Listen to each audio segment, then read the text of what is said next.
करके मरो ना, मरेंगे ये सब भी, बस अंतर इतना है, एक मौत ऐसी आएगी जिसको देश और समाज जिंदगी भर याद रखेगा, और एक मौत ऐसी आएगी कोई पूछेगा नहीं।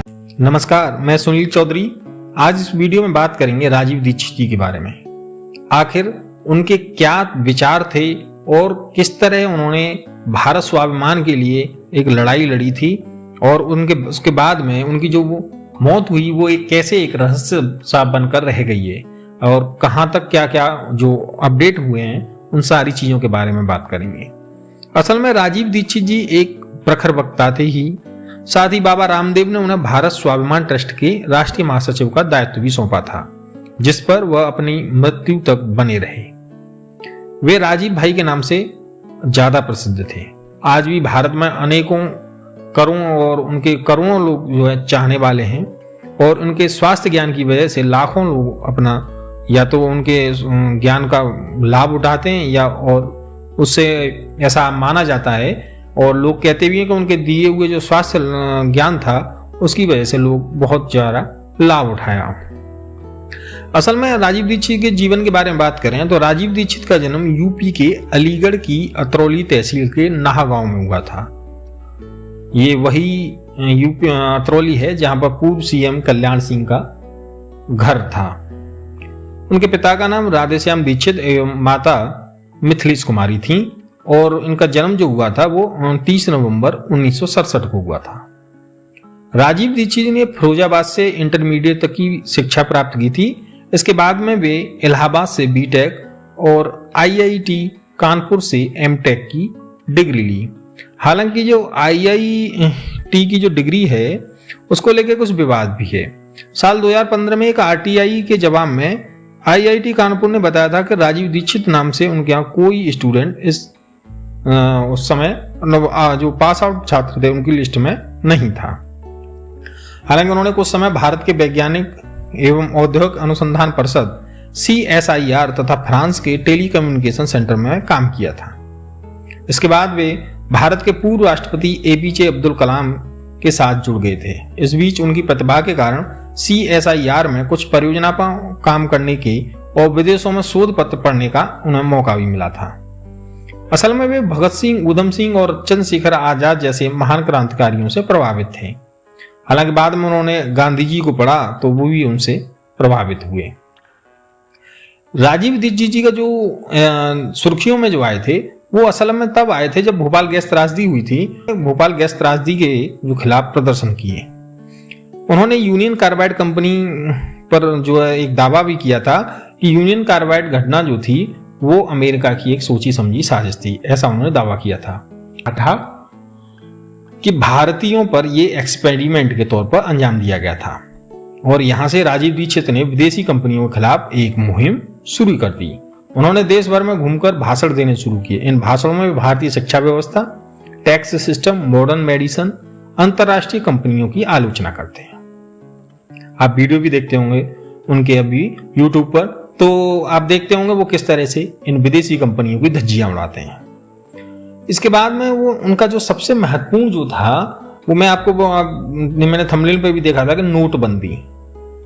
असल में वो इकोनॉमिक सिस्टम के बारे में राजीव जी दीक्षित का कहना था कि देश का जो टैक्सेशन सिस्टम है वो डिसेंट्रलाइज कर दिया जाना चाहिए, क्योंकि यही देश में भ्रष्टाचार की जड़ है। उनका दावा था कि देश का 80% टैक्स रेवेन्यू स्टेट्स के हिस्से में जाता है।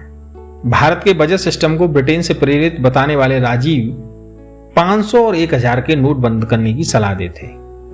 ये तो मोदी जी ने तो 2016 में बंद किया, लेकिन राजीव दीक्षित तभी से ये सलाह देते थे कि 500 और 1000 के नोट बंद कर देने चाहिए।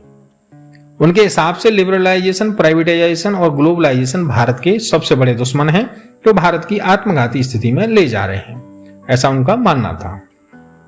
राजीव जी कहते थे कि देश के विचारकों ने खेती के क्षेत्र में पर्याप्त काम नहीं किया, जिसकी वजह से आज किसान जो है परेशान है।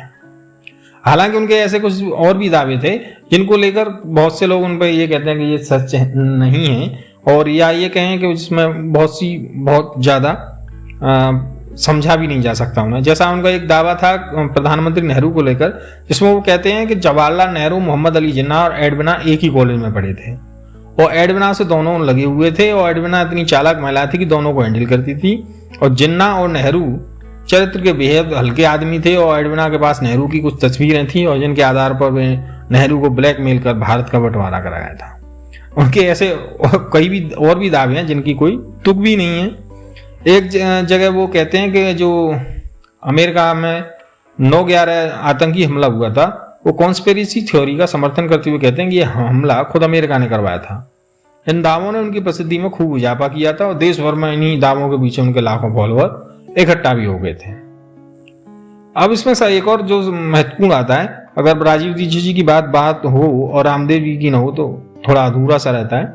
असल में साल 2009 में राजीव ने बाबा रामदेव के साथ काम करना शुरू किया। रामदेव ने तब तक अपने योग शिविरों पतंजलि योग पीठ के जरिए नाम कमाना शुरू कर दिया था और दोनों ने मिलकर काले धन के खिलाफ भारत स्वाभिमान आंदोलन नाम की एक मुहिम शुरू की थी। आंदोलन के तहत राजीव और रामदेव ने योजना बनाई थी कि लोगों को अपने साथ जोड़ने के बाद 2014 में वो देश के सामने अच्छे लोगों की एक नई पार्टी का विकल्प रखेंगे और लोकसभा चुनाव में दावेदारी पेश करेंगे। उस दौर में रामदेव आस्था और संस्कार चैनल के जरिए योग का प्रचार किया करते थे। राजीव दीक्षित भी इन्हीं चैनलों के माध्यम से भाषण दिया करते थे, जिसके चलते उन्हें काफी प्रसिद्धि मिली। भारत स्वाभिमान आंदोलन की शुरुआत के कुछ महीने बाद ही 30 नवंबर 2010 को राजीव दीक्षित की मौत हो गई। डॉक्टरों के अनुसार उनकी मौत का कारण हार्ट अटैक था, लेकिन उनके समर्थकों का कहना है कि यह स्वाभाविक मृत्यु नहीं थी, ये कोई साजिश थी।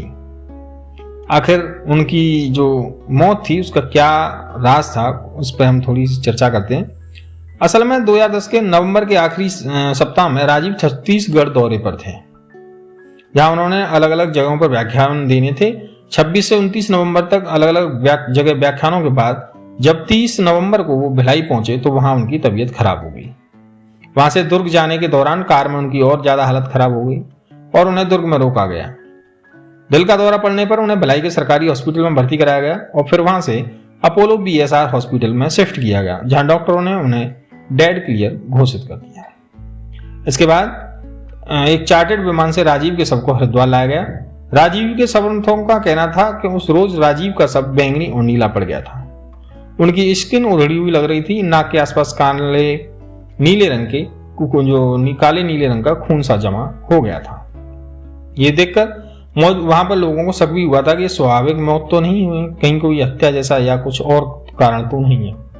यह देखकर कई लोगों ने पोस्टमार्टम की मांग की, लेकिन राजीव के परिवार ने पोस्टमार्टम से इनकार कर दिया और अंत में राजीव का जो हरिद्वार में अंतिम संस्कार कर दिया गया। चूंकि सबका पोस्टमार्टम नहीं हुआ था, इसीलिए आगे चलकर राजीव से जुड़े जो लोगों ने उनकी हत्या की आशंका जताई। कई बार उंगलियां कुछ और लोगों पे भी उठी। रामदेव जी पे भी कभी आरोप कुछ लोगों ने लगाए थे, लेकिन उन्होंने इसको इनकार किया। और उन्होंने एक बार कहा था बाबा रामदेव ने कि उन्होंने राजीव से बात कर उन्हें समझाने की कोशिश की थी कि राजीव की तबीयत खराब थी, लेकिन वो एलोपैथी इलाज से इनकार कर रहे थे। और एक ये मुद्दा भी उठा कर राजीव जी की बॉडी को वर्धा लाने के बजाय हरिद्वार में रामदेव के पतंजलि आश्रम क्यों ले जाया गया। साल 2017 में बाबा रामदेव से जुड़ी एक किताब आई थी जिसका नाम था गॉड मैन टू टाइकून। किताब में इस राजीव की हत्या से जुड़े कई और सवालों को उठाया गया था और बाबा रामदेव इस किताब के खिलाफ कोर्ट में गए और दलील दी कि किताब में कई बातों से उनकी छवि को नुकसान हो सकता है। कोर्ट ने बाबा रामदेव के दावों को स्वीकार करते हुए किताब पर बैन लगा दिया था। इसके बाद भी सालों से राजीव समर्थक जो है उनकी मौत में किसी षड्यंत्र का आरोप लगाते रहे हैं। इसी के चलते साल 2019 में प्रधानमंत्री कार्यालय के द्वारा इस केस को दोबारा